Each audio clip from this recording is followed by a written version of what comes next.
this is a magazine that has seen better days. The cover's even gone, and I don't have very much left. It is the bare bones of many collages and more recently collage workshops. I could toss it and start afresh new with many other magazines I have in my collection. But what I'd like to accomplish today is seeing what is left in this very faithful magazine. It has been good to me and has provided me many hours of collage entertainment. So I am going to attempt to make a collage from whatever is left in this decimated publication and see if anything interesting will come up. It's a kind of a limitation here. I'm not going to use any other magazines for this collage. I think we'll have some fun with this.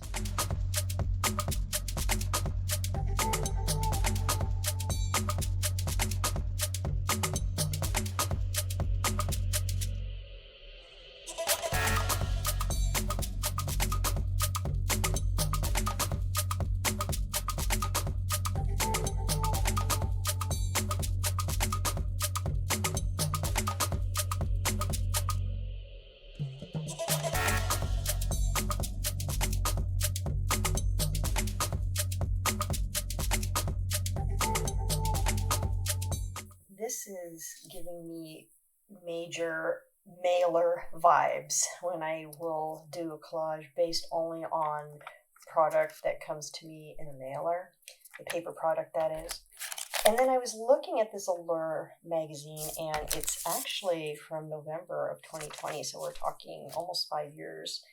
I totally remember it because I did a collage I know of this model. I will try and post that for you here so you can get a better look at it. So this poor magazine has been decimated. Everything's been taken out of it, and this is all I really have left.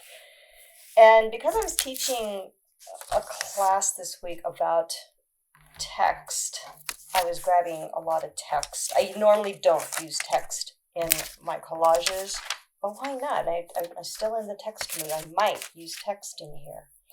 I also had a student ask me a great question about ephemera and when there's too much ephemera and feeling overwhelmed.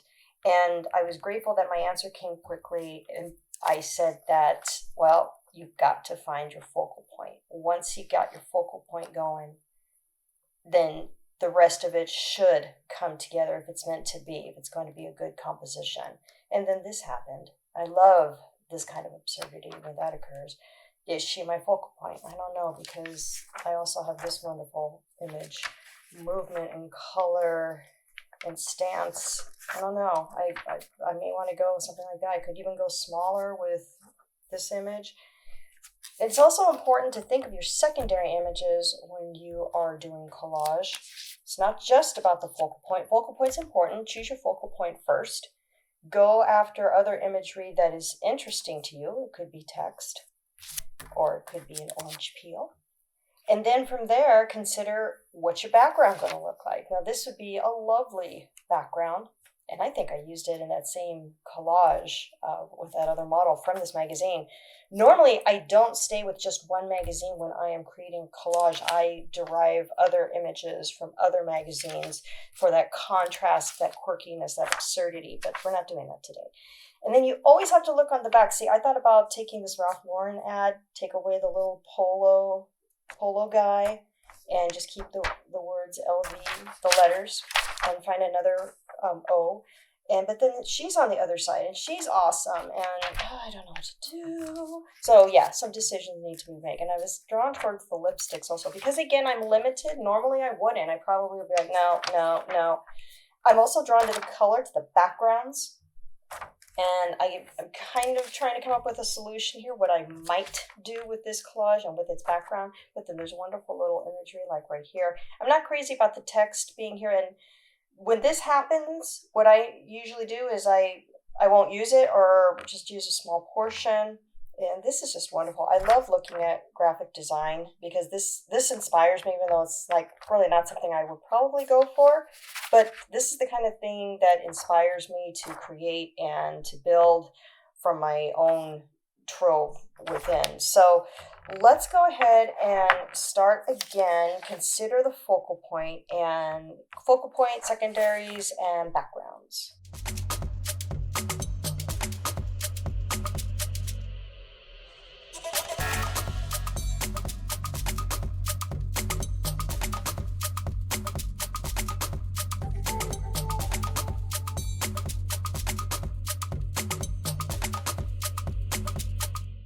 A little work off camera and other things started to transpire. I took that Apple timer and put it behind this model's lips along with the word you. So I am going to be using text in this because, again, I feel a bit limited. That's not a bad thing. But I'm also understanding composition a little better than I ever did before. I am trying to keep everything tight, close together compositionally, but I realize if I go ahead and overlap images with text, the text is still legible. So I'm actually considering cutting the lips enough so I can tuck this word underneath that. I might do that in just a second, still in the thinking stages. But I did abandon using the word love across this eye. Remember though that other image? I ran back and got it because I was liking how the noses and the mouths and the eyes were all corresponding.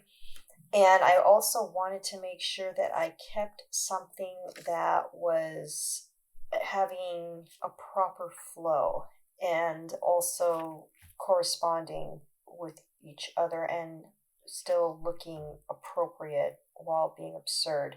This is just more of a, like almost a montage, and I am actually enjoying the way it is coming out. I am not keeping this white space. I'm thinking about using this background from, again, within the same magazine, but I want enough contrast. I also like this, and I like how this shape is actually almost perfect in a way. We'll see. I'm still deep in the thinking stages here. Just playing with text and playing with shapes and composition. This can get really, this could go one way or another. It could go bad, or who knows. We'll see.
Really love this flowered pattern that I got from the magazine a little too much because I wanted to include it, and I just felt, again, too busy. I mean, there's some elements of it that, that kind of looks good right there, actually.